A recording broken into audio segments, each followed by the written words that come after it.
And now, it's time for another Dice Tower review with Tom Vassell. Hey, I'm Tom Vassell. I'm Zig Garcia. What's happening? Cosmos has just recently made an incursion into America. They weren't there before. Other companies like Rio Grande brought them over, but now they are, and they brought in a new version of Lost Cities and a new version of Kahuna. But this is a newer game, came out last year, called Dimension. It's also a pretty big game. It is. It's a nice, big, hefty box. And it's full of multiple color balls, which makes me just want to throw it at the table, like this.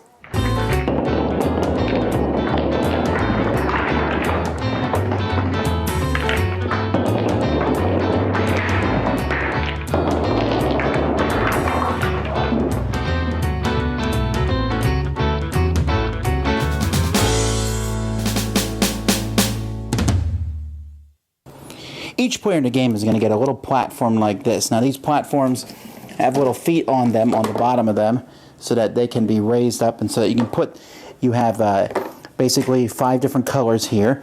So you have 15 different marbles or balls that you're going to be using in the course of this game.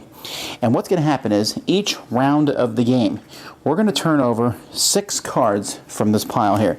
These are going to make the rules for this. We have a card here that explains what each one does. This means there must be exactly 1 black ball. All the white balls must touch each other.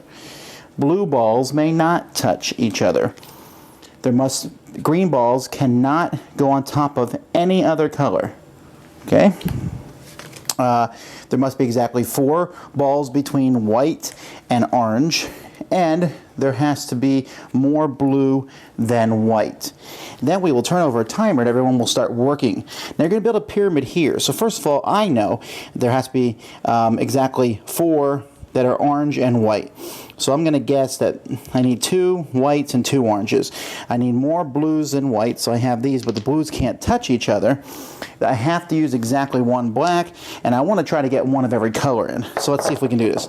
So I'll put the green on the bottom, and I'll put the blues on the bottom, but I'll spread them out like that so they're not touching each other. The whites have to touch each other, so I'll put them like that. Doesn't say anything about the oranges, and that black one goes down there. So, well, what can I do? I don't need any more blacks. I can put more greens on the bottom. So maybe I put the green down here, a green here. I'll put a blue here and a black here. Okay, well maybe that's it. All right, so I did that very quickly, and then after everyone has done that, when the time runs out, we stop and we check. So I say, okay, is there 1 black ball? Yes. Do any of the blue balls touch each other? No, they don't. Good. Do I have exactly 4 between the whites and oranges? I do. Are all the whites touching each other? They are. There's no greens on top of other ones. There isn't. There's more blues than whites. There are. So great. So what happens is, the first thing you do is you're going to get 1 point for each marble you used. So I used all the marbles here, 11 of them, so I got 11 points. You then lose 2 points for each of these that you have not done. Now, sometimes it's impossible to do them all. I mean, sometimes it might say blue balls can't touch each other, but blue balls must touch each other. You know, something like that. Or there has to be more blues than white, but you need to use 2 blues. Or, you know, sometimes it doesn't happen, so you'll lose 2. If I used 1 of every color, then I get a bonus point. And if I did every single one of these, I get 1 of these bonus tokens. At the end of the game, if you don't have any of these tokens, you lose a few points. And then if you have a pile of them, you'll get points. So players are going to do this for multiple rounds. They're just going to keep doing this. And at the end of several rounds, whoever has the most points is the winner of the game. Okay, Dimension's a puzzle-style game. It is. What do you think? I'm a big fan, first of all, of puzzle-style games, and I think this is a really interesting one. It adds a 3D element to games of this style, in which you are attempting, under a time pressure, to, follow some rules. But I like that this one implements those 3 tiers. I think it's really interesting. It opens up a whole new dimension, both literally and figuratively, to the puzzle solving itself. And I think it's not really a brain burner or anything, but I find it very engaging. I don't want to say relaxing. It's not really relaxing, but it's very captivating, I don't think it's that hard. No, it's not. Right, that's what I like about it. And in fact, once you get good at the game, if, let's say Z and me were playing, or with some other people, and I think our point scores at the end would be very close. With basically me at one point like, oh, I put those two You made a mistake. green balls next to each other and they weren't supposed to. Yeah, Right. basically making a mistake. Or sometimes sometimes some of them are more tricky than others. Usually the ones where you can't have balls on top of others or underneath others.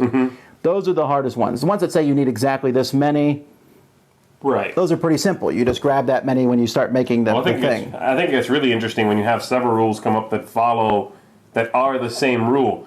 For example, in one of my plays, there was two cards came up, and one said there needed to be more blue than black, and one said there needed to be more black than white.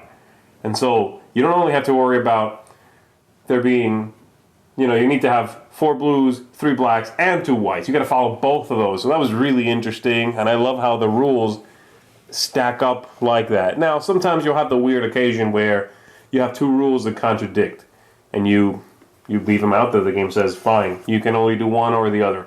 I'm not sure I'm thrilled about that. I would almost rather replace one and make sure that they're all doable, but be aware that's in there. It's a little nitpicky thing.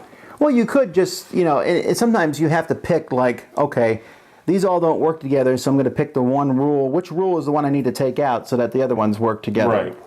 It's interesting. The time limit, I didn't find it to be incredibly difficult. The balls fit into the thing pretty easily. Sometimes they fall over, but they're very chunky. They feel good to move around. My only quibble with the game would be that bonus that you get. It just seems kind of like you did really well. Well, here's more points. Right. Why do you need those more points when you're already doing well? And those bonus chips at the end, I don't know, just lacked excitement for me. They're minor, and I agree with you there. I thought that rule, and in fact, if I teach this to brand new gamers, I might not even use that rule because it's very minor. You get a couple of points or lose a couple of points, and it's almost more bragging rights than like, hey, look, I got all 6 every round. I got one versus how many points they're worth.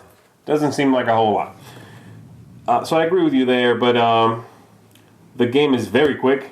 It's engaging. I really was pretty fascinated. Do you like it solitaire? I haven't tried it solitaire. Ooh, the one time I have and he hasn't. Yeah. I hardly ever play solitaire, but it works that way. You can put out 6 and go, ooh, I built a puzzle. Really? Yeah, okay. So if you like doing that sort of thing, and really there's unlimited number of puzzles in it because the card deck is shuffled. Right. And I do like that aspect. Cool. But no, I think it's a great game. I really was very captivated by this the first time, and I regard it really highly. That's Dimension. Dice Tower Judgment, approved.